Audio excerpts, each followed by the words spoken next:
Hello, everyone. Welcome back to Kudlow. I'm Larry Kudlow. Great to be with you. So let's talk a bit about this weekend's G7 meeting. How about this? There's one quote that really captures what went wrong from the French President Emmanuel Macron. Why this G7 meeting was a complete disaster for the U.S. and why former President Trump's America First is out the window. Listen to this. I think it's great to have the U.S. president part of the club and very willing to cooperate.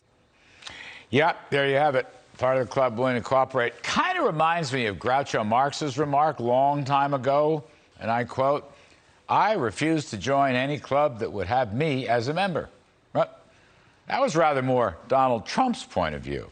And I must say, I will choose my former boss over President Macron. Now, you could check off almost any box and find the death of America first. Too bad. Biden, of course, with his pal John Kerry, has already capitulated on the Paris Climate Accord. And I'm sure in numerous meetings, they were noodling around together with Macron and the rest of them to figure out how to destroy U.S. energy independence, right? Then, of course, the conversation widens out to figure out how to quickly destroy the U.S. economic boom, which, by the by, is miles and miles ahead of Europe right now. How our boom can be destroyed not only by ending the fossil fuels, but by slapping tax after tax on American companies. One of the neat things about President Biden is that not only is he proposing an ultra-high tax assault on U.S. businesses, raising the corporate rate from 21 to 28%, that, of course, completely damages our world competitiveness. And, of course, investment, he's killing investment by doubling the capital gains tax and establishing a minimum tax at home, which would prevent immediate expensing and depreciation for new plants and technology equipment. But he and Treasury Secretary Yellen, they carried that message abroad. And so they're working to help Europe slap a 15% global minimum tax, which basically, guess what, falls on American companies, and particularly on American tech companies. Even worse, a windfall profits tax whereby 10% profit margins, which is not all that great, but 10% profit margins would be liable for a 20% marginal tax rate or more on those profits.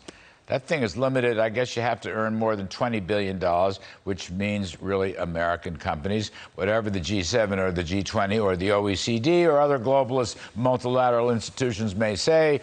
The reality here is this is a tax attack on America. So it's a double. It's a tax attack at home, and Mr. Biden is party to a tax attack from abroad. Now, the French and the Brits and the Germans, they'll all figure out ways to exempt their companies, of course. Of course, they don't have hardly any big tech companies, do they? I can't remember. So this is a G7 gift to Europe and the G7 attack on the U.S. And I guess why Monsieur Macron is feeling so good about having the U.S. president in his club and willing to cooperate. Heck, he'll probably waive the dues just to keep Biden in that club. You know, I worked for an American president once upon a time who said, only Americans can determine American tax policy, not foreigners. But that president wasn't really part of the club, was he? And he was a very unwilling cooperative member when he went. Then there's this other issue. How about this? G7, tough on China, right? Really tough on China. This should be an easy one. One way or another, the authoritarian Chinese Communist government is probably responsible for several million COVID-related deaths around the world and untold trillions in economic harm. Well, with Mr. Biden in the lead and the G7 following in tow, they all agreed, yes, they did, tough as nails, China must be made to pay. So quoting my great pal Liz Peek, concluding the talks, the G7 leaders have agreed to punish China by, wait a minute, wait, pause, here it comes, investing in third world infrastructure. Wow, what a killer plan. That's the G7 version of Build Back Better. To put up maybe another, I don't know, 40 trillion infrastructure for the developing world. which, of course, the U.S. Congress will be asked to pay for. But guess what? They won't. They're not even going to finance Biden's goofy current infrastructure plan at home, which would reduce economic growth, jobs, and capital investment, all by nearly about 1 percentage point over time. That by the Tax Foundation and the Penn Wharton model and Rice University. So it ain't going to work at home. It's not going to work overseas. But to quote Liz Peek some more, and she'll be on the show tomorrow night, bless her, this third world infrastructure plan from the G7, that's the penalty Beijing will bear for having lied about the virus, denied its easy transmission from human to human, suppressed whistleblowers, warning of its danger, and quite possibly for having created it in the Wuhan Institute of Virology. Right. So let's add all these great G7 triumphs to China's non-market economy attack, right? Mealy-mouthy is what the G7 did, okay? Brief. No hardly mention at all about the Uyghur human rights problem and democracy in Hong Kong, militarism in the South China Sea, the threat of invading Taiwan and ending their democracy as well. I wouldn't really call that tough on China. And frankly, folks, look, I've been there. I've been to several of these G7 meetings. I helped draft communiques. I work with President Trump. You can bet that Europe will continue to wimp out regarding China's trade abuses and their lack of reciprocity. Remember, China is Germany's biggest export market. Germany sells more Mercedes and Beamers to China than any other place in the world.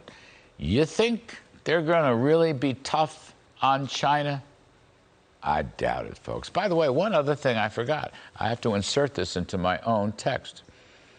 The G7 is perfectly happy to give Russia the Nord Stream 2. Which the United States tried to prevent. We finally stopped the last 100 miles, which is a lot. We had sanctions on any companies and insurance companies. Team Biden has overthrown that. They're going to give Russia Nord Stream 2.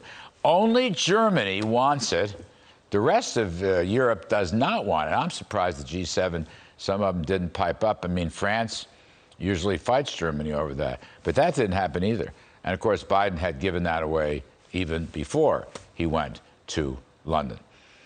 Oh, unless I forget, one more. Biden and his pal John Kerry have enthusiastically joined Europe, and especially President Macron, in fighting very hard for a new nuclear deal with Iran, right? Truly the dumbest thing anyone has ever heard of. And did anyone hear the EU and the G7 others really condemn Iran and Hamas and Hezbollah about the Israeli bombings? Did you hear that? Was there any strong support for Israel? Nope. I suppose we should be thankful President Biden at least may have stopped them from endorsing Ilhan Omar and the Squad from their outright condemnation of Israel and support of Hamas terrorists. But then again, Europe is famous for leaning against Israel and Israeli business trade and leaning towards Iran. They're famous for it. So I wouldn't really call this G7 meeting a great, fabulous success for Biden and the U.S. I wouldn't really brag too much about it. After all, whether it's climate change or taxes or spending or welfare, Team Biden is basically proposing a European-style social welfare state that in many ways, Mr. Biden is now going more socialist than even Europe. So maybe that's why he feels right at home with that crowd. Folks, let me suggest that crowd is not our crowd. And they will only lead us to bad places. The G7 summit didn't put America first. Instead, it hurts America. And instead, it hurts our economy. Maybe there's nothing new there, but at least the guy I work for tried to fight it. All right, let's kick this around. There's so much going on here. Joining us now to